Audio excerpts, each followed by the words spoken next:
आए हुए सभी दर्शक बंधु और आई माताएं और बहनें, सबसे पहले मैं अपने न्यू सूरज देहाती फिल्म संगीत पार्टी की ओर से आप सभी का हार्दिक स्वागत, अभिनंदन और वंदन करता हूँ। साथियों, मेरा नाम है चमन कुमार और मैं जिला बादा गांव बालमपुर का रहने वाला हूँ। मेरी माँ का नाम कलावती है और मेरी बीवी का नाम रेखा है। मेरे छोटे भाई का नाम अमन कुमार है और घर में मेरी बीवी की कोख से 2 बेटे हैं, बच्चे हैं, बेटे जो कि बेटे का नाम है विपिन कुमार है और बिटिया का नाम नीतू है। तो साथी, यही मेरा परिचय है। अब मैं इसी परिचय के साथ साथ इस समय मैं बॉम्बे में फैक्ट्री में नौकरी कर रहा हूँ और बड़ा अच्छा मौका मिला है। दीपावली का शुभ अवसर आ रहा है, तो दिल में यही उम्मीद बनाया हूँ कि ऐसे ही फैक्ट्री से छुट्टी मिलेगी तो क्यों न चलकर अपने घर की खबर भी ले लूं और त्योहार भी मना लूं। यार मुलाकात नहीं होती, तुम्हारी तो दिन ड्यूटी है, मेरी रात ड्यूटी चल रही है। मैं क्या करूं यार, कपड़े के फैक्ट्री में मेरा काम लग गया है और ये दीपावली के त्योहार में मालिक छुट्टी नहीं दे रहा है। छुट्टी मिलेगी है यार, मैं बोला हूँ कह रहा है 4 दिन में बताऊँ तो छुट्टी मिल जाए तो घर तरफ चला जाए। नहीं यार, दीपावली पर बोलिए, तब तो घर चलेंगे, मजा आएगा। ये बात सही है, मगर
और तालाब में पानी भरा था। हम गरीब भाई पानी के लिए तड़प रहे थे और बड़े लोग उस तालाब का पानी पी रहे थे और हम पानी पीने की बात तो दूर रही, तालाब पर जा नहीं पाते थे। उस समय बाबा साहब ने किया क्या?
लिख रहे हैं, उड़ रहे हैं, बैठ रहे हैं।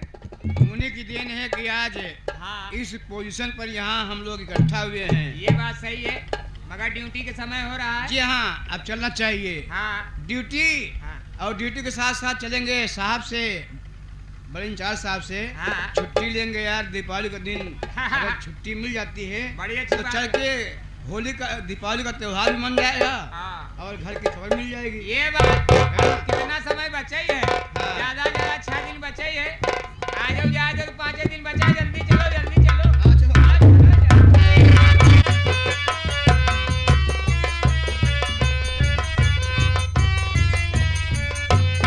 नारायण नारायण, हर हर महादेव, हर हर महादेव। महादेव।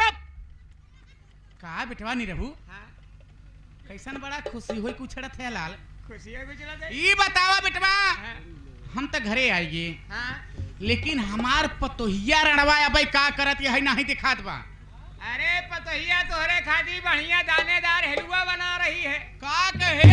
अरे दानेदार हलवा ए बिटवा हमका बहुत जमत है रे। बहुत जमा था। हाँ ए बिटवा देख हमार भूख बढ़ी जाती है। अरे बैठा वहीं लेके औती नहीं है, गर्मा गर्म। करे ई बताया सम्मत 3 बजाई वाला बा है। हाँ। अभी हर जाई कौने किस्म का खाना बनावत है कबे तक खाना नहीं बनाई पाए। अरे कई खाना बना दिया है का? अरे देखा था हलवा, पूरी, पुलाव। अरे वो का पुलाव बोलत है पगला। इतना बड़ा बड़ा चाउर। हाँ। सब लेके आवत या मार का पागा। आवे दे बिटवा, अगर आज ये रंडा सही खाना ना लई आइन हाँ, ते आज मार के इनकर हम चेहरा बिगाड़ दे। हाँ, फरवाई दाल। फराई ना चिरवाई दाल, फराई दाल। हाँ, हाँ, हाँ, हाँ। आप बैठा तुरंत ही आवत है। ठीक है, बैठा आवत। बैठा बैठा आवत है।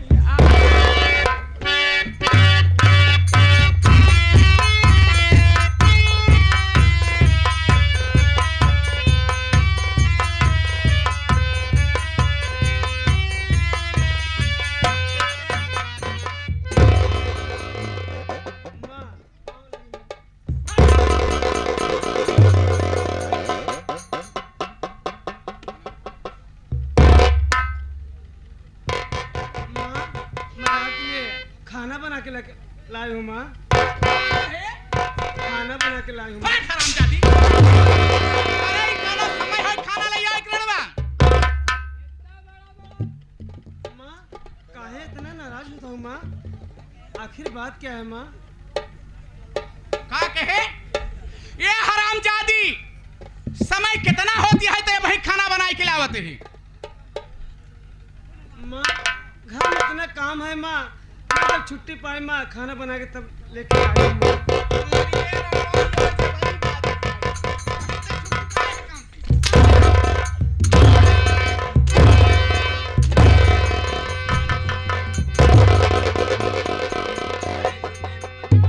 बताओ क्या किया भाई छुट्टी पाए से?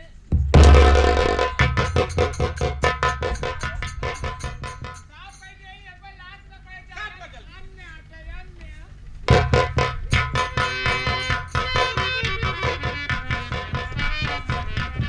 सुन हरामजादी, बात क्या है माँ?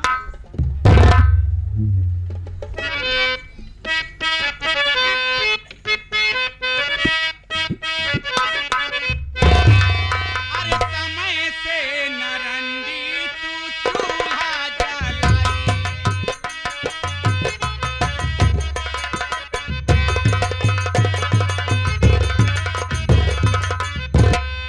अरे समय से नरंडी तू चूल्हा जलाई। अरे गया बीत दोपहर तू खाना है।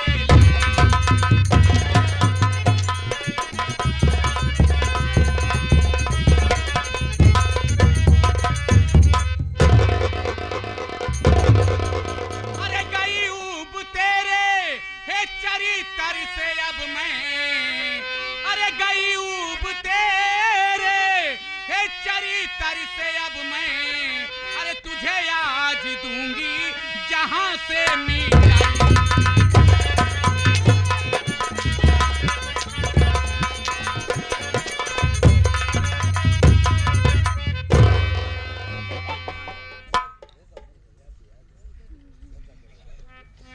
माँ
एक थरिया हूर ले सरंडी ते खाना लाइक चली है का रे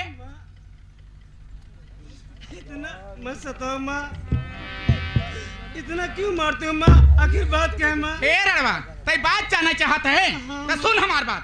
याद करू दिन जब हमार हरसू भगत बारात लाई के तोरे दरवाजे गा रहन हर जाई, तोर बाप हमारे हरसू भगत से वादा किए रहा कि दहेज का पैसा जवन बाकी बा चौथी लाई के आओ तो हम पहुंचाई देब।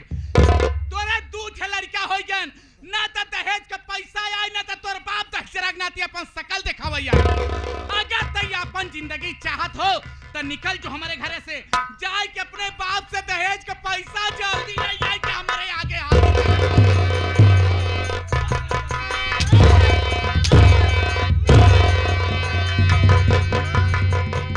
चाहे मेरी जान ले लो माँ, लेकिन ये घर छोड़कर मैं कभी नहीं जाऊंगी माँ।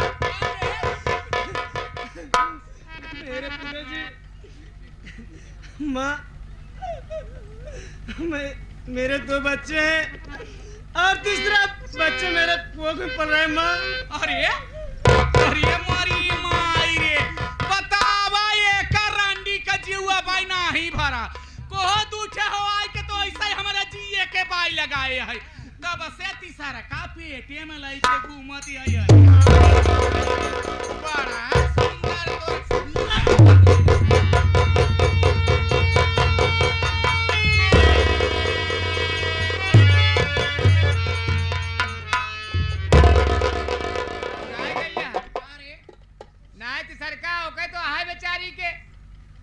सरका नहीं चौथा तो हार काहे नहीं फूल आवत। अरे तई जाबे कि नहीं, जाए के बहुत जल्दी दहेज का पैसा ले आए हमारे आगे हाजिर कर। माँ, मैं कहती हूँ माँ, माँ मैं नहीं चाहती माँ। अरे मोर पतोहू तू चिंता मत कर, जा तू अंदर आराम करा। अब हमें आज से तो है कुछ न कहा, जा। माँ कुछ नहीं होगी माँ। नहीं कुछ नहीं होगा, अच्छी बात है माँ। जा जा जा बिटिया जा, जा बिटिया जा।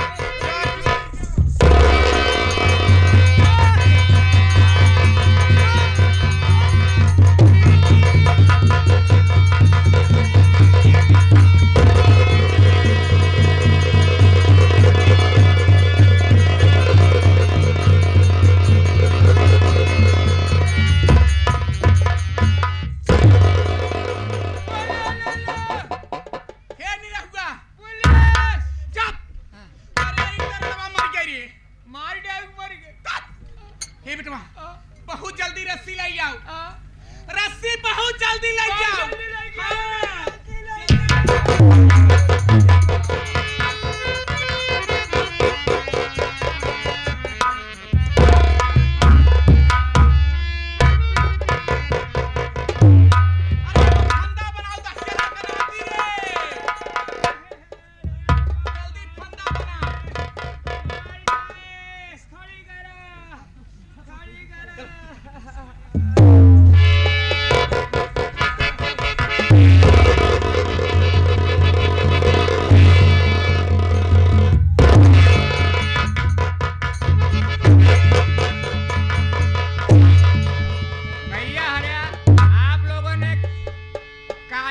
देखा होगा, ये सफेद नागिन है जिसको डस लेती है लहर नहीं।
का करबू। अरे हमें न तोहार गलती है न हमार गलती है ये पतोहू। अरे जाने बाबा भोलेनाथ सब करता धरता वही ऊपर वाले हन ये पतोहुआ। जा जा जहाँ जाऊ खुश रहू पतोहू, और जहाँ जाऊ हमार सुधि मत बिसराऊ ये पतोहुआ। और जहाँ जाऊ भगवान से संझा सवेरे दोपहरिया तिजहरिया यही मनाऊ पतोहू कि तोहरे जैसन पतोहू और हमरे जैसन सासु सब के मिले ये पतोहू। जा